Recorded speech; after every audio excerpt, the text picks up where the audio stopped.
सूर्य से पूछा कि संसार में सबसे सुंदर स्त्री कौन है। सूर्य ने कहा मेरा तेज इतना भयानक है कि सुंदर स्त्री मेरे धूप में नहीं आती। चंद्रमा से पूछा तो चंद्रमा ने कहा संसार में सबसे सुंदर स्त्री गौतम ऋषि की पत्नी अहिल्या है। योजना बना डाली। गौतम ऋषि प्रातः काल की बेला में गंगा मैया में स्नान करने जाते थे, लेकिन चंद्रमा मुर्गा बनकर के गौतम ऋषि की कुटिया के पास गया और रात के 12 बजे बांक लगा दी। उधर इंद्र ने गौतम का वेश बनाया और कुटिया में प्रवेश कर गया।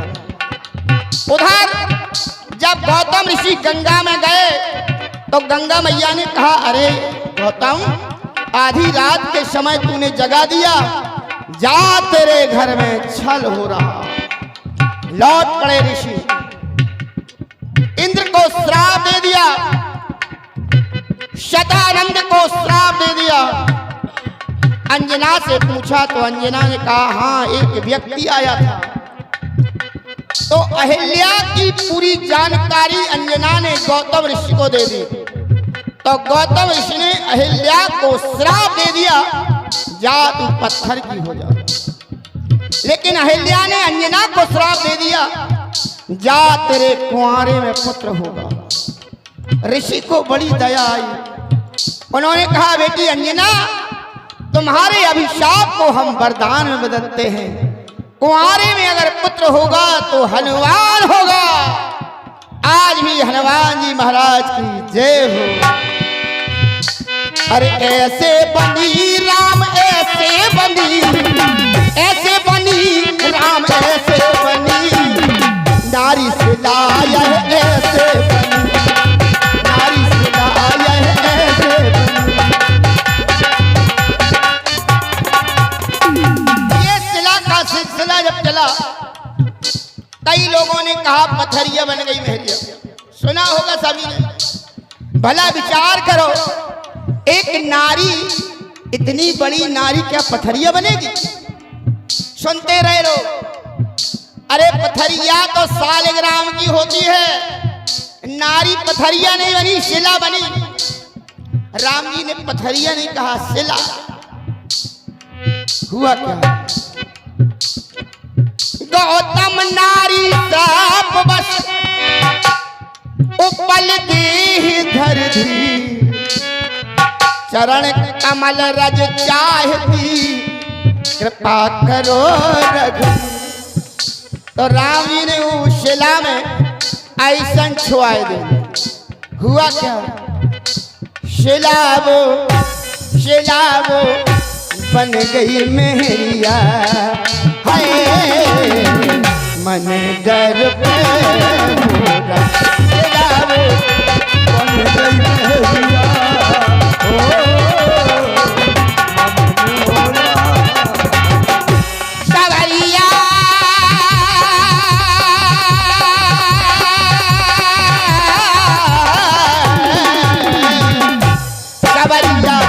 डार दई नजरिया, है मन डर पे होगा सवरिया।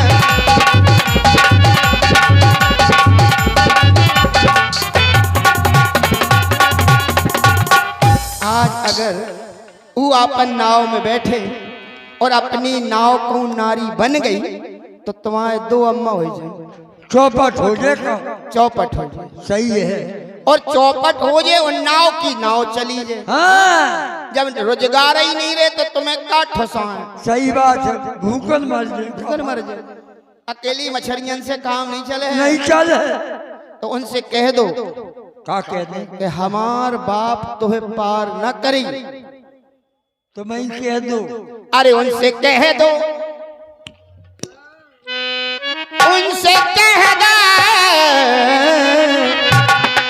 उनसे कह दो लौट घर जाए, पुरवैया के बदरा फिर आए।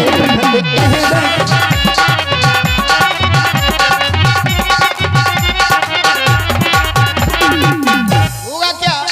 क्या? बेसावरे चलैया जावे, चलैया राम सिया सलैया जावे सबको अपनो मीत बनावे सबको अपनो बेकुंवर बेकुंवर के लिया हाँ बेकुंवर के लिया पुरवैया के बदरा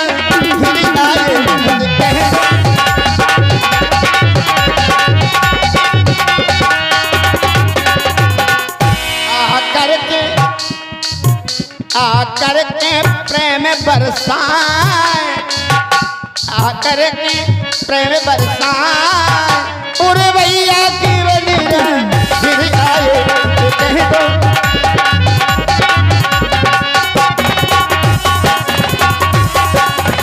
दो दजुआ हाँ। चलो हम बताए दिन तुम ही कह दो।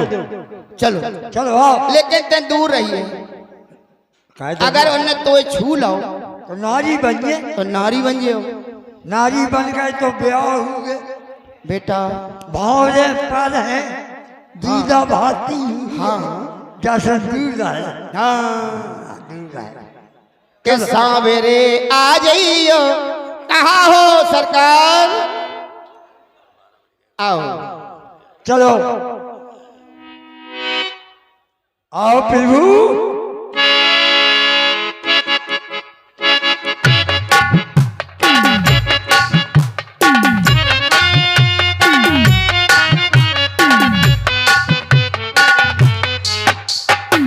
जय हो जय हो दूर से पाँच हुआ सरकार भैया केवट जी सरकार अभी तो ये हमारे पास ही में थे, अब दूर क्यों हो रहे हैं? हमारे दजुआ ने बता दी अब नहीं आए पास में अब तो नहीं बने हम नारी अब तो सही है। ददुआ ने क्या कह दिया है, क्या कह दिया है? अरे आपके चरण में ऐसी प्रताप है कि नारी बन गया छुगत। हमारे चरणों की रज में हाँ ये ददुआ ने बताया है। हाँ सिला नारी बन गई। तो ये ददुआ के साथ ऐसा हुआ तो नहीं है, सुना है केवल? सुना है हमने सुना है। तो सुना कभी सच भी हो सकता है और असत भी हो सकता है, ऐसा भी तो हो सकता है। नहीं हम तो ददुआ ही बात मान है चाहे सत हो चाहे असत। अच्छा ये बताओ ददुआ हमसे बढ़कर है क्या? ददुआ ये नहीं बड़े हो हमारे पिताजी है जैसा कहते सो। केवट जी जय हो तुम हमारे हृदय से लग जाओ, हमारे गले से लग जाओ। सरकार हम छोटे आदमी हम तो नीचे रा वाले हैं सरकार। एक राजा से राजा तो गले मिल सकता है, निषाद राज मिले आपसे, वो भी राजा आप भी राजा, लेकिन आपकी बड़ी महानता है कि आप हम जैसे छोटे लोगों को हृदय से लगाना चाहते हो भैया। लेकिन सरकार हृदय से लगाओ, बस हृदय से लगाने के बाद ठोकर न मार देना, इस बात का हमें डर है। जय हो। आए सर। नहीं केवट जी हाँ हमने तुम्हारे भाव को समझ लिया है। जय हो। तुम्हारा भाव ये है कि हम छोटे हैं, अछूत हैं, ये अपना अपने देखने का एक दृष्टिकोण होता है, अपना अपना दृष्टिकोण होता है। जब ज्ञानी पुरुष संसार को देखते हैं तो उनकी दृष्टि में ये आता है कि ये संसार एक ही पिता की संतान है। ये ज्ञानी लोग अपने दृष्टिकोण से देखते हैं और तुम्हारा देखने का दृष्टिकोण जो है वो थोड़ा अलग है कि ये हैं तो अपने ही, लेकिन ये हमसे बड़े हैं, हम इनसे छोटे हैं, ये दृष्टिकोण बना लिया है। तो हम ये चाहते हैं कि ये दृष्टिकोण बदल जाए। जय हो। छोटे बड़ों का जो एक अपनापन बना हुआ है ये सदा सदा के लिए मिट जाए। लेकिन सरकार हम संसार वासियों के सामने बड़ी समस्या है। अगर हम अपनी बिरादरी को संबंध दूसरी बिरादरी में कर दे में तो हमारी तो पांच पत्री बंद हो जाए। सही बात है। सही कह रहे दादू। तो ये संसार का प्राणी अगर आप जैसा समदर्शी हो जाए तो किसी घर में विखंडन और बंटवारा ना हो, समरसता रहे, प्रेम रहे। क्यों? जय हो। अब तो बफर सिस्टम चलेगा। रामलाल इसलिए सरकार आज मैं